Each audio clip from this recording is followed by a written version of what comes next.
Assalamu alaikum and welcome back to the channel. My name is Henna if you're new here. This video is about productivity. And I'm going to start off by saying I used to be a workhorse. That's hard to say, workhorse. I used to work my butt off. I used to work like crazy, specifically during undergrad. I would find myself doing what felt like the equivalent of 60 to 70 hours a week. I was doing a bachelor's degree with a minor, 2 honors. I was on multiple boards of organizations. I was planning events. I was doing community organizing. I had family members that I was babysitting. There was a lot that was happening in that time. There were points where I would leave the house at 7 a.m. and I would not get back home till 11 p.m. multiple times. I used to eat in my car because that sometimes was the only opportunity I was actually going to get to eat. I'm not glorifying being busy or having a packed schedule. All I'm saying is that I have been there and I've been at a point in my life where I had to learn how to be productive, because if I didn't learn, I was going to go crazy. So I've learned a thing or two about productivity, and this video is going to be me sharing with you guys my tips, my tricks, things that I think you should try if you are trying to become more productive. There's a debate about whether or not you should start with difficult tasks first or easy tasks first. I used to start with my more difficult tasks first. The reason being is I like to get through the things that I hate first so I don't have to dread them as I'm coming up to them. I like to just rip the band-aid. As I would tackle these difficult tasks, I would feel a stronger sense of motivation because, one, I knew that I was chipping away at the work that I did not want to do, and so that meant that there was less of it. And then 2, it meant that as soon as I'm done with this, I actually get to do the things that I enjoy. This was something that I leveraged even throughout PA school. I would knock out the hardest assignments first. I would do the most difficult studying up front, so that way I was less overwhelmed when it came to the easier things. I really think you just have to know your personality and know the kind of person you are. If you're someone who can handle the difficult things up front, then do that. You will be so much better off. If you're someone who can train yourself to just bite the bullet, get the things done. Number 2 is, again, a bit of a controversial idea, but I found that I was most productive when I was working alone. This is for 2 reasons. 1, I didn't have the distraction of other people around me. And 2, if I was able to teach myself to work alone, then that meant that I wasn't dependent on other people or having to go to a gathering in order to get work done. So I could get work done anywhere and at any point. This is a personal preference. Some people really like group work. Sometimes I would find it to be very helpful, especially if we were working on some sort of group project. But by and large, I prefer to work on my own. I was able to set my own schedule, set my own timing. I didn't have anyone talking to me or distracting me. I wasn't curious about what another person was doing. It worked for me. Number 3 is such an important point when it comes to productivity, and this is a point everyone should be applying, is hide your phone. Don't just put it to the side where you can see it. Literally put it away. Put it underneath the couch or underneath a pillow. Put it in another room where it is out of sight.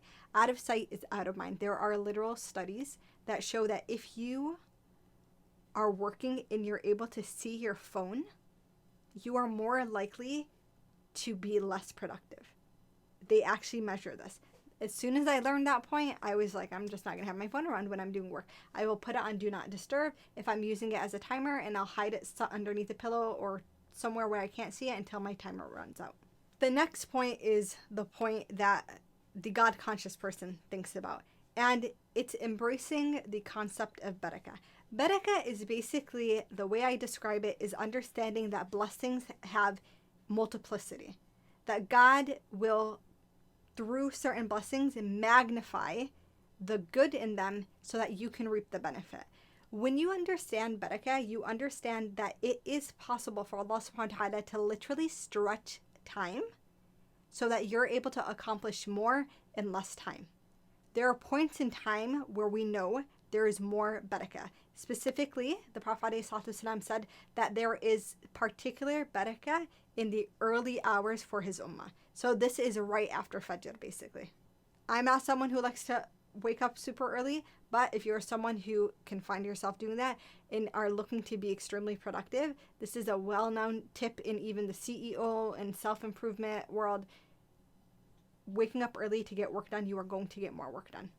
Other things to consider when it comes to barakah is that there are certain deeds that increase barakah in the work you're doing. So starting off your work with a dua or a healthy intention, believing that you're doing it for the sake of Allah subhanahu wa ta'ala. When you do certain actions that are pleasing to God, as a point of almost appreciation to us, will infuse our time with barakah.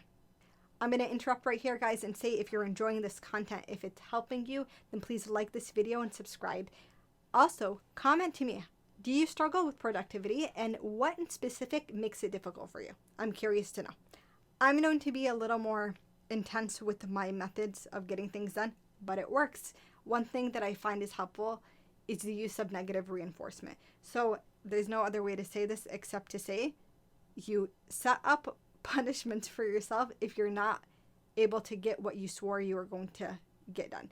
If you promise yourself you were going to get a certain amount of work done, and there is an outing or an event that you really want to go to, then you have to basically treat yourself almost like you would treat a child. You have to ground yourself and say, okay, you didn't accomplish what you needed to accomplish.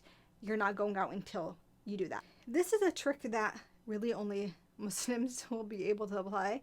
And it's also only something you will be able to apply if you actually take it seriously. But one thing I used to do, especially with things that I really did not want to get done, is I would just tell myself, Wallahi, I'm going to finish it by X amount of time, or I'm going to work on it on this day.